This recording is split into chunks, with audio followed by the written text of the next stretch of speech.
alcoholic. My name is Kimball. I recovered from alcoholism due to the fact that I took the 12 steps that led me to a power greater than myself, and it solved my problem because I entered into a relationship with God. He is the one who keeps us sober. He is the one responsible for everything in my life today, and I thank him for it. So, just a quick note, I had major hip surgery on October the 3rd, and have been improving greatly. I thank God for it, because I've been running around for the past 8, 9 months in extreme pain, baffled, worried.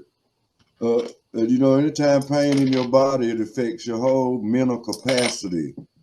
But I had to sure enough rely on God through it all. And the thought of drink never even popped up. The thought of doing anything crazy never popped up. It's due to my relationship that I've acquired with God through the practice of these principles that we find in our 12-step program of AA. And of course, a reminder, the program of Alcoholics Anonymous is found in the first portion of this book. This is the only book we need to get us sober, to keep us sober, and teach us how to do it. All other additions to this book, they're good at a certain point, but the program is explicitly laid out in this book. As the first 100 men and women, they show us how they did it. So we already got a recipe. We already got the footwork laid out for us. They had the experience. So we can take our experience and relate to what these people are talking about. We can connect to them and convince to do what they did. And this program is pretty accurate, because the big book says, rarely have we seen a person fail who has thoroughly followed our path. And the path they laid out for us, people, is a spiritual program of action. No doubt about it. I grew up in a religion, right? And then I started drinking. I left it alone until it came to the point where, shoot, I'm God. I thought I was God. I could solve my own problem. The lie detector determined, shoot, you can't solve nothing, fool. Wake up at the coffee. So 40 years of drinking, I finally, I had to beg God, God, please lead me where I need to go. I was in and out these rooms for over 3 decades, and I relapsed every single day. I told myself I wasn't drinking, boom, for the day over, was another drunk was up on me, because alcohol had became my master. But then people may ask, what is the solution? Well, it's the simple, the 12 steps, a spiritual experience, or spiritual awakening, or psychic change, whatever you may want to call it. That is the solution for a real alcoholic of my type. See, I'm the type that they describe on page 21. What about the real alcoholic? That's me. Moderate drinkers can take it or leave it alone. You see heavy drinkers, they can drink heavy and they can go along with no consequences, right? And they can still do their jobs, they can still have their family, they can still have friends, money in the bank. Not so with the real alcoholic, because we destroy everything in our path. I had this experience for 40 years. I simply destroyed everything and everybody. Always in conflict with myself, always in conflict with God, always in conflict with other people, the world around me. If you see me coming, you better believe it's going to be a conflict. My brain was actually seared and branded by alcoholism. The baffling feature of alcoholism, the utter inability to leave it alone. And I couldn't do that. But then, when I finally 12 step through this program, it commenced to produce that psychic change, or that spiritual experience. On page 5, 6, and 7 in the spiritual appendix in the back of the book, it talks about a personality change sufficient enough for us to recover from alcoholism. No doubt, and I'm grateful for it. So today, peeps, I want to talk between pages 84 and 88. So, Brother Dan, you get, and I want to commend you on a great job last week, brother, for doing the meeting for us. It was great. I listened at it, and it was just beautiful. I appreciate it. So, on page 84, I want to start here where it says, this thought. And you can take it on to the middle of the page.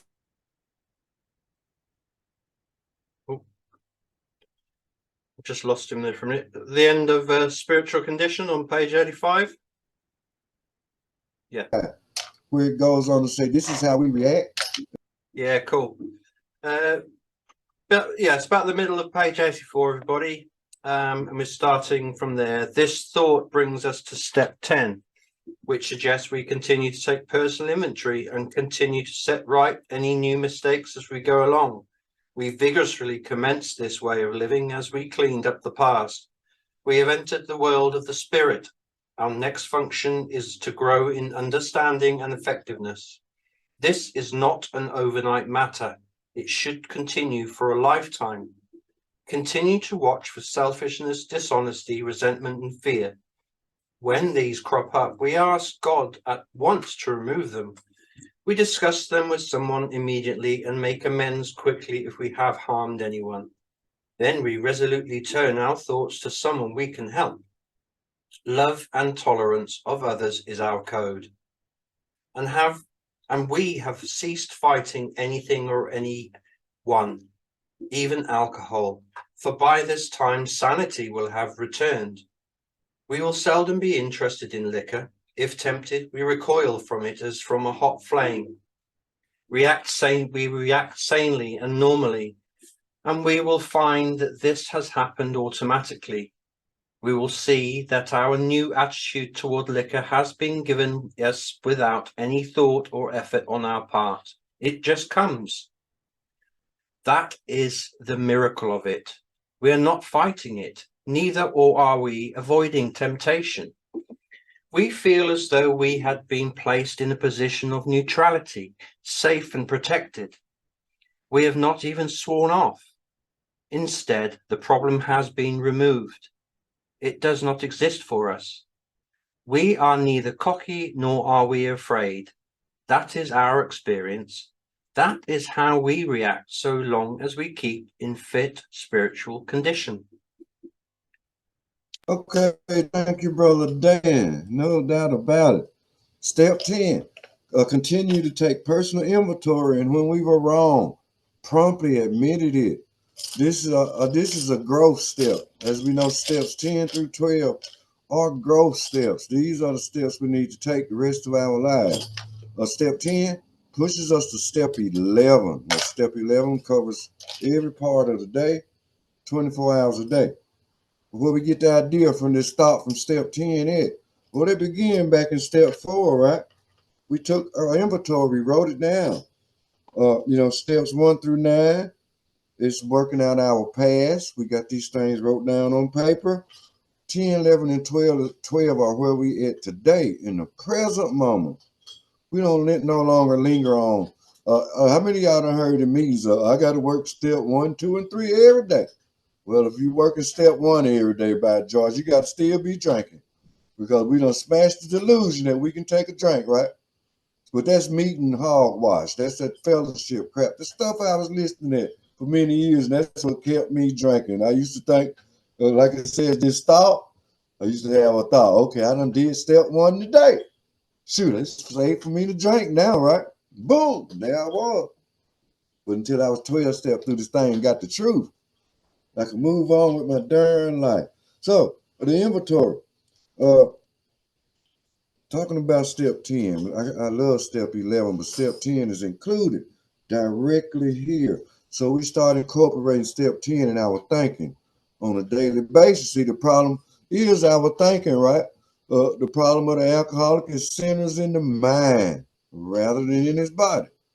So we have these thoughts. My drinking career was always another thought, how I was going to feel when I take that drink, and how I was going to act when I took that drink, right? But I could always feel it. And when I took that drink, all actions was out the window, because I couldn't control the amount that I took, and I couldn't control the way that I behaved, no matter how hard I tried. It failed utterly every time. So then it says, step 10 suggests, right? This is a book of suggestions, right? But these are a book of must for a real alcoholic like me. I couldn't just take no suggestions, because the suggestions I was taking in that fellowship here in this Burger King sobriety would take this and leave it alone, take that and just leave the rest of it alone. I drank again behind that crazy stuff. But Kim, just don't pick up and you can't get drunk if you don't pour it down your throat. Well, how am I to do that? Shoot, they didn't have no defense against the first drink. But they weren't teaching me that I didn't have a defense. They were just telling me this hogwash they used to hear halt, don't get too hungry, angry, lonely, tired. Shoot, I tried all that stuff. It didn't work. I needed this program to solve my alcoholic problem. Because that treatment, I've been to treatment centers at least 12 times in my career. 90 days, 6 months at a time. I come out the day I hit them gate, them doors open up, I'm straight to the liquor store. So the treatment center hogwash don't work for a real alcoholic. It took the program of Alcoholics Anonymous, few alcoholic as I was. So it goes on to say this thought. It suggests we continue to take personal inventory and continue to set right any new mistakes as we go along. So here's a key point. We continue to make our amends, right? Until every name in our relationship inventory is crossed out. As we do this, we also do the work that follows, right? Now, don't get it twisted. Some people we can never make amends to, right? But we can talk to God about it. Some people we leave open, so we may not know where a lot of people at today, like in my case. A lot of people that I had on my amends list, a lot of them have passed away, or I've been out of touch with them for maybe 30, 40 years. I made an attempt to try to reach out to who I could. If I didn't get no response or whatever, I let it go. I put it in God's hand. So if I ever see this person in face to face again one day, I'm still make amends. But that's part of the process. It reminds me in the promises, right? Back on page 83, it says, we will not regret the past nor wish to shut the door on it, right? Our past is our greatest teacher that we have in the world today. So, and then it goes on to say, it says, are these extravagant promises? We think not. They will always materialize if we work for them, no doubt. We're doing the work by practicing these steps. So, and then it says, we will be amazed before we are halfway through. Page 83. Now, when the book talks about we'll be amazed before we are halfway through, it's simply stating is that before we are halfway through with these amends, we'll be amazed. If we're in pursuit with a relationship with a power greater than ourselves, instead of us being the power greater than myself, right? Or ourselves. Pursuit of the spiritual, and it talks about them back on page 84 now. And it says, we vigorously commence this way of living as we clean up the past. Well, how do we clean up the past, right? We take the steps. We do steps 1, 2, 3. Then we do that 4 and 5. We do 6 and 7 to remove our character defects. And then we resolve problems by doing steps 8 and 9, right? So now we at 10. We can grow, no doubt. So, goes on to say our next function, no, back up a little bit. We have entered the world of the spirit. Now, here's a promise right here. When it mentions entered the world of the spirit, notice the word spirit is capitalized. Now we're in pursuit of a spiritual life. We live in a spiritual way of life today. But don't say religion, right? So we live in spiritual. See, my religious beliefs didn't solve my alcoholic problem. I had to become willing to believe that a power greater than myself could solve my problem. So going to church, preaching, none of that good stuff solved my alcohol problem. It didn't work for a real alcoholic of my type. When I was 12 steps through this process, it showed me exactly in this book where to find that power that was greater than myself, whom I call God. But once I gained a connection, see, we got to have a connection. Once I gained that connection, the alcohol problem was removed. But my connection was like this. It didn't have no contact. It was a big wall in between, right? Or a big empty space in between. So my right hand and my left hand, they said they're a foot apart, but they couldn't touch each other because they had no connection. But when I gained this connection and it commenced to plug into that connection, boom, life changed. So then again, back on page 84, it says our next function is to grow in understanding and effectiveness. This is not an overnight matter. It should continue for a lifetime. Okay, this is the work that follows right here in step 10. It must continue for a lifetime. So we need to do this for a lifetime. or whether we in Alcoholics Anonymous or not. This works. But this is for the real alcoholic. See, and then the big book talks about easy letting up on the spiritual program of action. We'll get to that shortly, though, and rest on our laurels.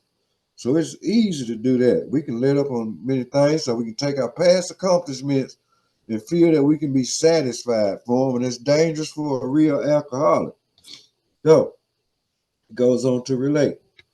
Continue to watch for selfishness. We alcoholics are rooted in selfishness, self-centeredness. Uh, Page 62 talks about this very thing. So then it goes on to say dishonesty. We some very dishonest people. That works on page 58. It talks about being honest or being rigorous honesty 3 times in the very first paragraph. Resentment talks about resentments. You know, resentment is the #1 offender. It destroys more alcoholics than anyone else. But you know, resentment is not only a characteristic of us alcoholics. Everybody in the world can get resentment. For the alcoholic, it's very dangerous because we'll get that resentment. We'll want to hold on to that thing, and then we get so pissed off at us and other people, then it can lead us to drinking, and then we already know how that's going to turn out. When this crap crops up, we ask God to simply remove it at once. Let's living a spiritual way of life. We're not depending on self no more. And then it goes on to talk about fear. Fear is a basic human instinct as well. You know, I had so many fears I shared before. One of my biggest fears was and I go through anything and through anybody to make sure that if I did run out, I was gonna get it. I didn't care if I had to get you up in the middle of the night, beat your doors down. You're gonna give me some money. I gotta have something to drink. It usually turned out pretty well, right? But sometimes I get cussed out. Sometimes people tell me I'm out. I do it wrong, but it was that alcohol. I knew I knew something was wrong with me way back then, right? I did not feel right when I was sober. If I didn't have nothing to drink, I simply did not feel right. I felt totally strange not having alcohol in my body. That's why I had to always rush and get some more in my body so I can feel like a normal person. So I thought my alcoholism was a normal bad. All I can tell you, baffled, totally baffled. So it says when these crop up, this selfishness, dishonesty, resentment, and fear, we ask God at once to remove them, and He'll do it. So if we're still clinging to something in step 6 and 7, right? Uh, we ask God to remove this too, or we become willing to have Him to remove them, right? One great thing about this God, right? When He removes one of these defects that's blocking us off from having a relationship with Him, He replaces it with something far more better than we can imagine.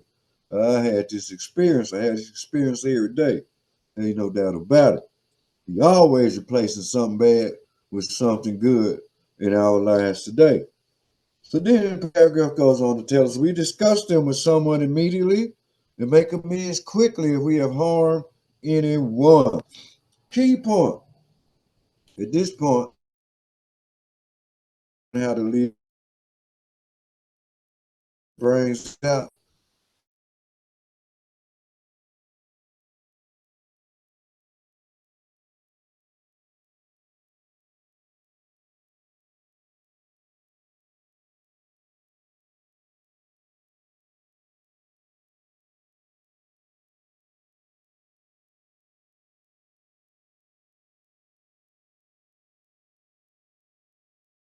We think it'd be okay to hurt other people. Okay, all right. So we think it'd be okay to hurt other people, right? That's the way we used to be. So the best of men is the best apology, and the best of men is changed behavior, right? So we can think about the harm we caused our family, our friends, the whole world. We don't act like this today. At least I can share this experience with you. I simply don't have to hurt people today, and I don't intend to hurt people. It talks about love and tolerance is our code. Kenny, I see your hand up. At the end of the meeting, we're opening up for any questions or thoughts to be shared. So right now it's just a big book workshop. We'll take you through some steps and you can talk afterward. So, love and tolerance of others is our code. Check it out. Love and tolerance of others, right? So this is what we want to demonstrate. Demonstrate love and tolerance toward everybody else. So the focus is not on us. Okay, I see you, chat. It'll be roughly about 5 minutes to the hour. It'll be open. You know. But anyway, okay, my brother Dan read it for me. He said, so now I want to go to the last paragraph on 85. And then I want to get into some 10-step thinking. I got some things I like to share on that. But anyway, at the bottom says, we are cease fighting.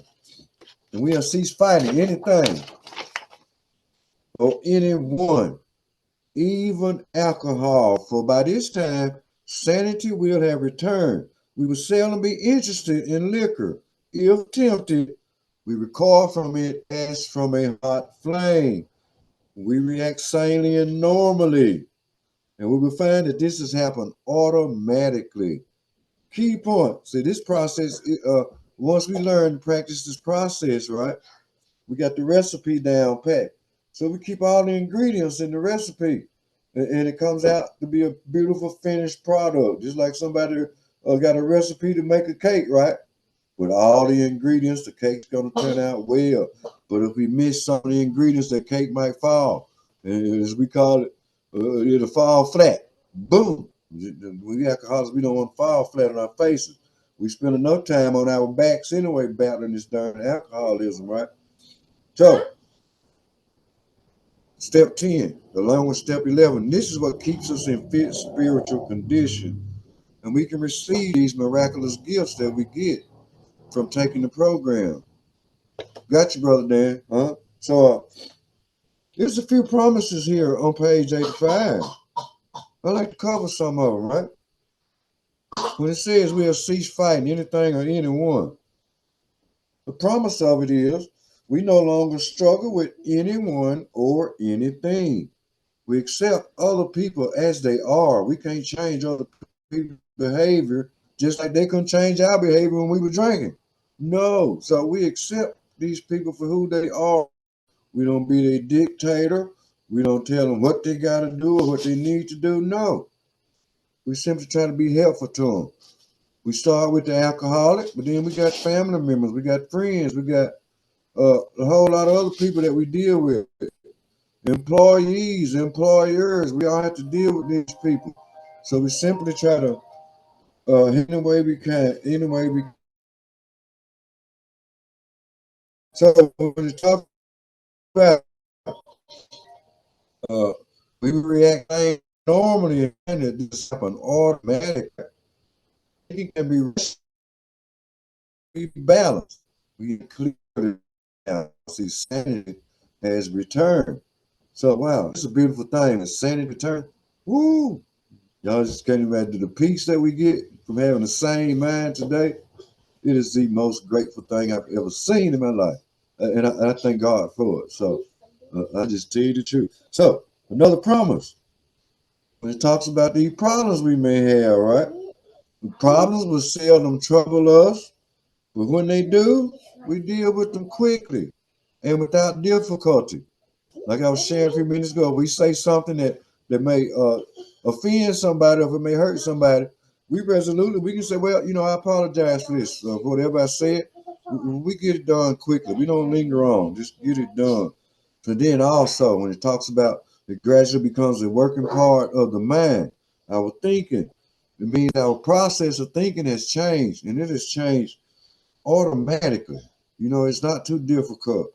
I've always used to hear a lot of things say, if you change your thinking, you can change your mind. And this program teaches us how to do just that.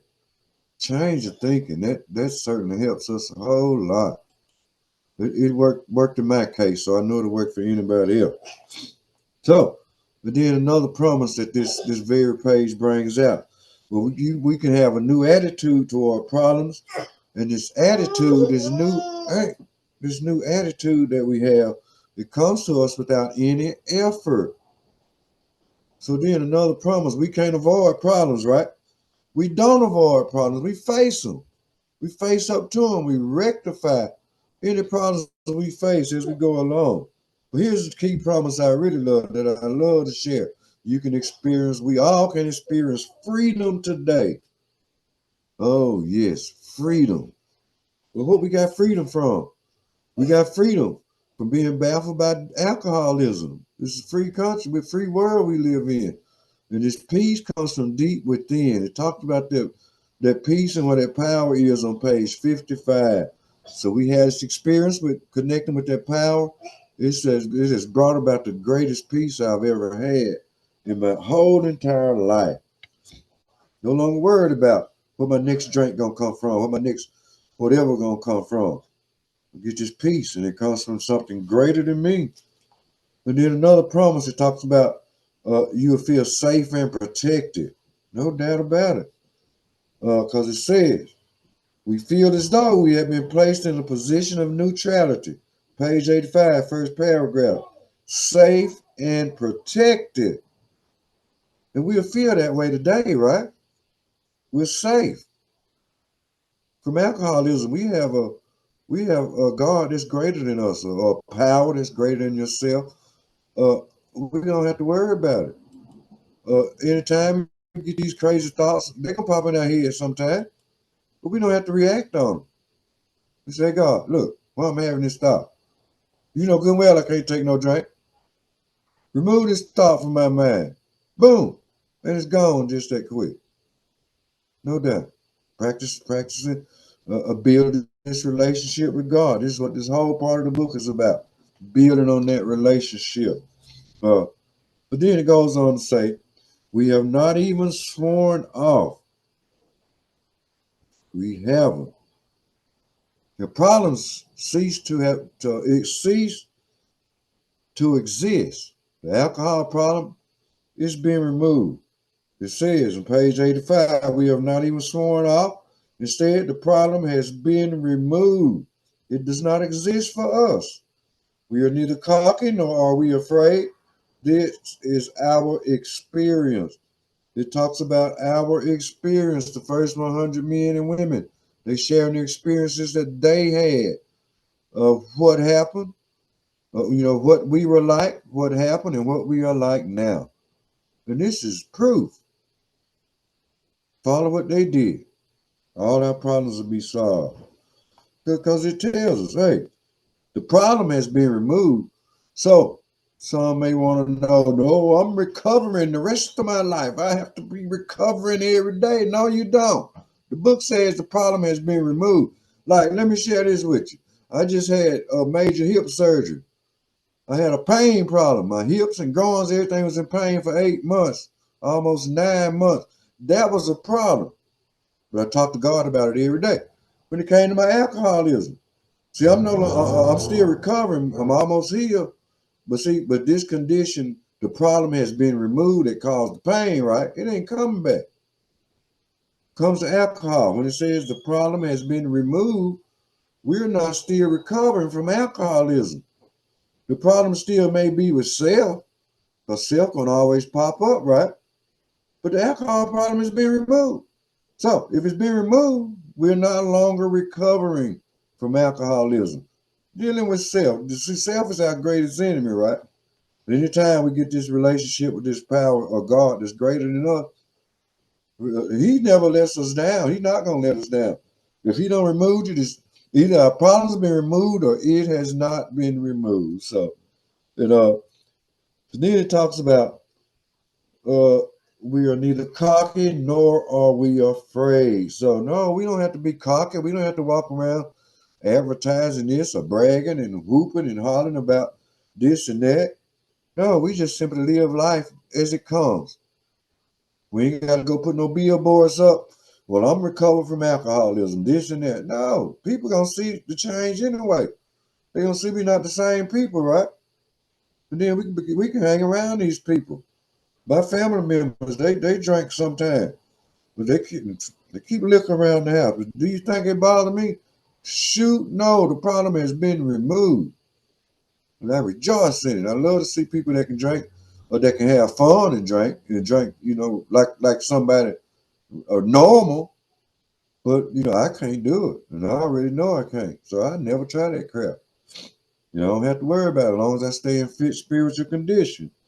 So, but today the way I think it is, we simply don't think we're not rooted in selfishness no more, and we're not self-centered anymore. That's what this program does for us.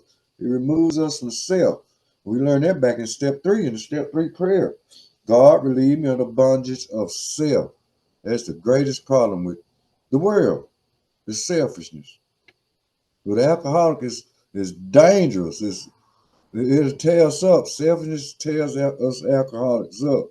So we're not afraid to go anywhere or go to get somebody that may be in a bad spot. We're not afraid to go anywhere in the world to help anybody that's suffering from alcoholism. It be a friend, family member, acquaintance, sponsee, or whatever. If say they call me and they're in a danger zone, I'm going to get them. Bottom line. I don't care what they're doing when I walk in that door. They done told me to come get them. I can go get them. I don't care what this person doing. He might be falling out. Somebody may be on the floor and fell out. They got whiskey bottles all through the house. No problem. That stuff is not going to bother me. See, the problem has been removed. Thank God. But then, next paragraph on page 85. Brother Dan, you read that it is easy to let up all the way down to where it says more action. Yeah, of course. Uh-huh. Last 2 paragraphs, pretty much page 85, everybody. It is Mhm. easy to let up on the spiritual program of action and rest on our laurels. We are headed for trouble if we do, for alcohol is a subtle foe. We are not cured of alcoholism. What we really have is a daily reprieve contingent on the maintenance of our spiritual condition. Every day is a day when we must carry the vision of God's will into all our activities. How can I best serve thee? Thy will, not mine, be done. These are thoughts which must go with us constantly. We can exercise our willpower along these lines all we wish. It is the proper use of the will. Much has already been said about receiving strength, inspiration, and direction from him who has all knowledge and power. If we have carefully followed directions, we have begun to sense the flow of his spirit into us. To some extent, we have become God conscious. We have begun to develop this vital 6th sense, but we must go further, and that means more action. Okay, thank you, Brother Dan. No doubt, no doubt. It is easy to let up on a spiritual program of action and rest on our laurels. We are headed for trouble if we do, for alcohol is a subtle foe. Okay, it's easy. Yeah, it can be easy to let up. So, cause we alcoholics, we think we done did this much. I done did enough now. But the thing is, we never graduate from this process. It must continue for a lifetime. So, and then key point. Even though we who have recovered from alcoholism, we are not free from the possibility of a relapse, right? So we must continue to grow. Step 10 is where this growth starts. Solidified in step 11, of course, step 12, working with others. That usually solves all our problems anyway. So we keep going every day. That way we never let up on the spiritual program of action. In step 11, we'll probably be next week before I do a detailed discussion on step 11 next week, because I probably only got enough time to finish what I want to share on 10 today. But this is the beginning of 10 and 11. So it goes on to say, what we really have is we are not cured of alcoholism. There we go. The allergy will forever be with us. If we take a drink, it's going to activate that allergy. We have developed that phenomenon of craving, and then we'll be back just the way we were when we started. No matter how long we've been sober, how many years, centuries, decades, or whatever, the allergy will forever be in our body. But we're relieved from the malady. Our thinking has been renewed. The big book says to some extent, we were reborn, right? So we no longer have the same thinking about how we can try to control and enjoy another drink if we take it. Spiritual condition, very important. Says what we really have is a daily reprieve contingent on the maintenance of our spiritual condition. So this is the growth step.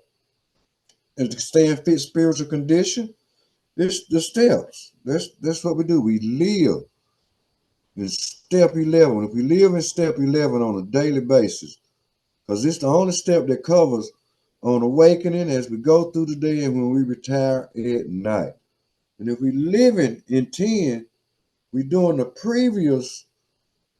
If we living in 11, we are practicing the previous 10. And then plus we practicing 12. That covers the whole 12 steps, right? So that's the spiritual program of action, the 12 steps. When it talks about resting on our laurels, it means we do dwell on our past successes, and we think, oh, this can't happen to me. I could never relapse.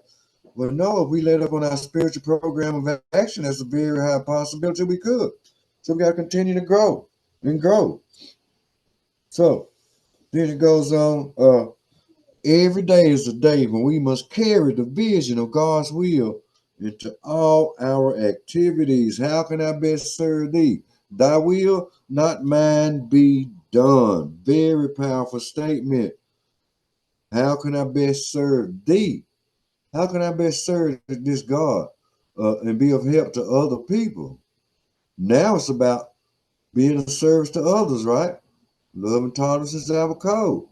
We reach out to help other people. It takes the focus off of self. And it says, thy will, not mine, be done.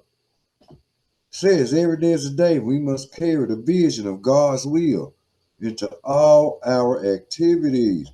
Well, we learn how to do what's required of us in this book right here, this big book of Alcoholics Anonymous. It gives us everything we need. We practice this book. We live this book. And it works for me. So I can't change it. It's already been done. The foundation has been laid. The cornerstone been laid. The keystone been laid, and the path has already been laid out. Thank God we have a path. So, talking about a little prayer here. We continually to ask God how best we can serve Him, and we ask God to control the outcome.